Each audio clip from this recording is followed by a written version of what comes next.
our next speaker, where I would like to introduce you to Martin Borrett. He is too much papers. So I will tell you from my memory. If I make mistakes, please correct me. So first of all, he is a distinguished engineer at IBM. He is the CTO of IBM Security Europe. I'm making mistakes? No, I don't think so.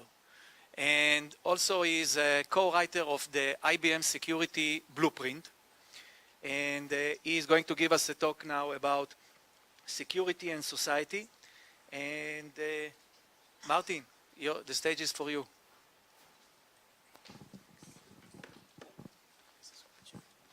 Good morning, everyone. Good morning.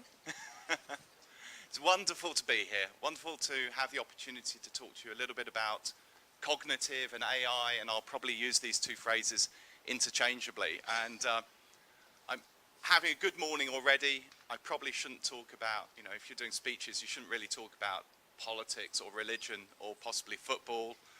But something miraculous happened last night, and England won their opening game. It will never happen. It won't keep going. It won't continue. But more seriously, the topic of the morning, IBM does love its grand IT challenges. It's just over 20 years ago now that we built a computer system, Deep Blue, played Garry Kasparov at chess and beat him in 1997 in New York. Okay, fantastic progress. Does anyone recognize this photo? Know what this is? Who saw Jeopardy? Jeopardy, right? So this is 2011, about 7 years ago. Ken and Brad playing Watson at Jeopardy, where again, Watson was able to beat these two best human players at a game, Jeopardy. And Jeopardy is very, very different from chess. It's nothing like the structured, rigid game that chess is. It's all about complex natural language questions. It's full, if you've ever watched it, it's full of double entendres. There's all sort of things that even people struggle to make the differentiation. And yet, Watson was able to understand these questions, interpret the meaning, the context, retrieve the answer, and beat the two players, which is great. And of course, at the time, it started as a research project. We had this grand demonstration on the public stage in 2011. And then since then, we've been really trying to find use cases, real business applications for this technology. I mean, Jeopardy's a fun game, but it doesn't really solve a real-world problem. And so it's much more interesting if we look at something like cancer, which is a serious health issue. And so we've been using this platform, this cognitive platform, to train it on topics like medicine. Medicine's an interesting area because it has a lot of information, thousands and thousands of research papers available with valuable, useful information about cancer, about other medical conditions. And you can teach these systems. One of the fantastic things about these cognitive systems is that they understand natural language. They understand natural language. So you can teach it and train it about all of these papers, all of this unstructured information, study patients, and then ask it questions. And what was interesting, this is 2016 when 60 Minutes did a profile on our work. Watson's recommendations matched the board of experts, if you like, 99% of the time. It could compete. But what's more interesting is that it could find additional treatments and options that weren't obvious to the clinicians at the time. And so already it's starting to enrich the investigation. So at its heart, why is this interesting for us? I mean, there's some really key characteristics about these cognitive systems. Certainly their ability to understand intent, tone, those subtleties, to be able to reason through the information, to apply reasoning, assess things, and then interact with people in a very humanistic way. And often we see these early AI systems and cognitive systems working with claims agents. There are a lot of applications for that, where you're interacting, or at call centers. You see these interactions that are very humanistic in nature. And actually, if you look at some of the chat bots you might be interacting with, you'll start to find that it's not really a human at the other end. It's a cognitive system. And actually, it's becoming very, very hard to tell the difference whether you're really talking to a human or not. And part of that is because these systems learn. They get better. From every interaction, they extract some new best practice. They improve all the time. Now, why is that interesting for us in security? Because I think you'll agree, and I'm sure people have been talking about this all week at the conference, we're frankly overloaded with information and lacking in skills. There simply aren't enough skilled security professionals in the industry at large. Certainly in Europe, certainly globally, there's a huge skills shortage. And those few skilled professionals are overloaded and stressed on a daily basis by the volume of security incidents they're trying to deal with. And of course, it's still very challenging to differentiate between a real security attack and a false positive. And you can't afford to take the risk, right? So you invest a lot of time in investigating incidents that turn out to be false positives. So a very, very challenging environment to operate in. And so this is an area where we think we can apply this cognitive approach. And this is really about man with machine, or person with machine, right? So we see this triad, this three-legged stool, if you like, where, yes, there is still a human in the loop, that's important, and a security analyst. Let's imagine Raphael, my fictitious security analyst, just a couple of years out of university, in his early 20s, very, very bright individual, very capable, very professional, very organized. He's got a lot of intuition and common sense, but he doesn't necessarily have the experience of someone who's been doing it for, gosh, 20 years or so. And so, Raphael is working with the various security analytic tools he has at his disposal.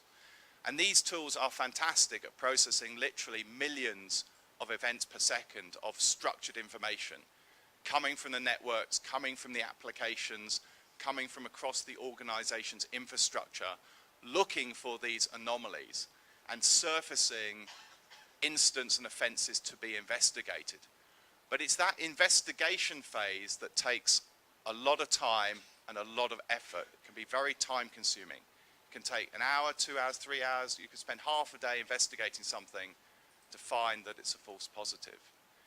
And in this type of situation, cybersecurity is one of these fields where speed is of the essence. Speed and urgency.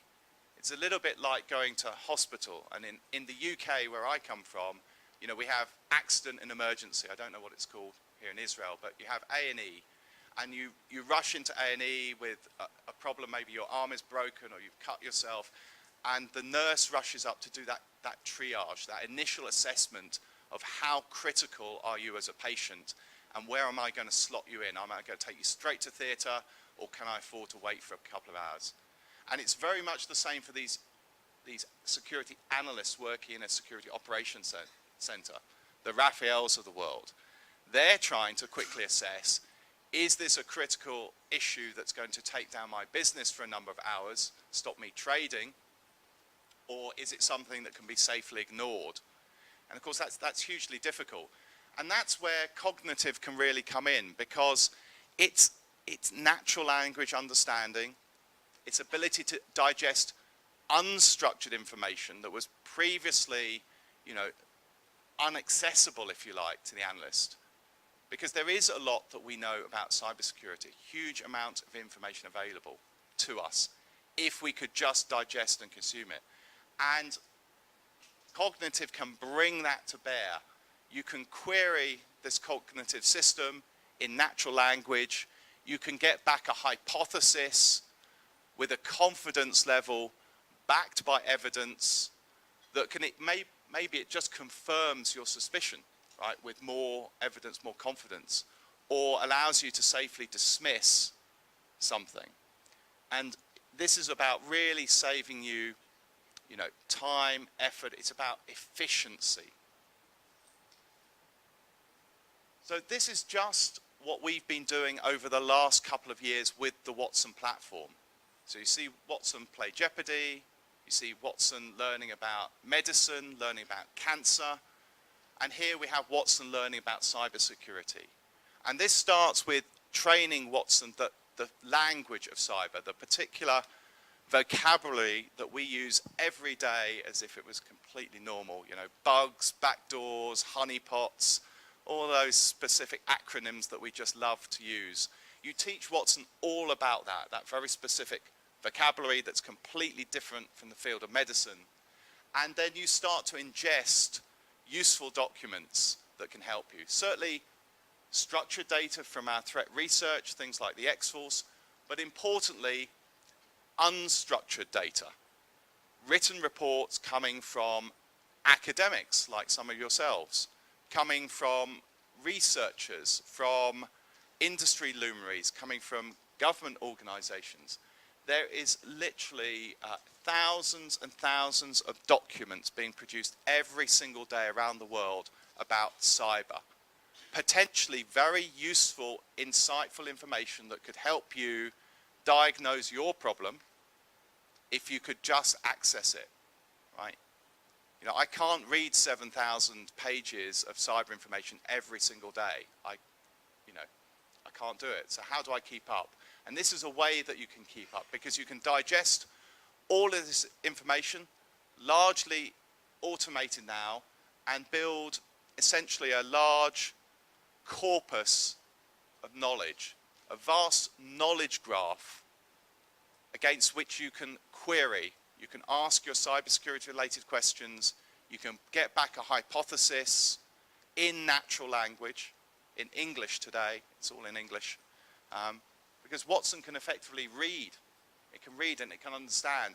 And as you interact with it, it is both self-learning and what you might call assisted learning. So every time Watson gets the question right, you can tell it that's fantastic. You can give it a rating. And if it's incorrect or away from the truth, you can score that as well. And through those interactions, as well as its self-learning algorithms, it can improve its performance continuously, advising the analysts. And already in these last couple of years, we've seen really promising results as we've worked with our clients around Europe and around the globe. So this is not a theoretical exercise, but we've been working with customers for a long time on this. And where it's become really valuable is around speed. Speed, effectiveness, confidence. Particularly if you've got a team of perhaps young and junior analysts, this is a system that can give those analysts that extra expertise, that confidence in what they're seeing. As I say, maybe they already have a theory that they're confident in, but they just want that extra confidence. And that's what we're seeing over and over again, because you're able to automate, you're able to speed up that triage phase that is so important when you're under pressure, when you're trying to respond to an incident, and save a lot of time.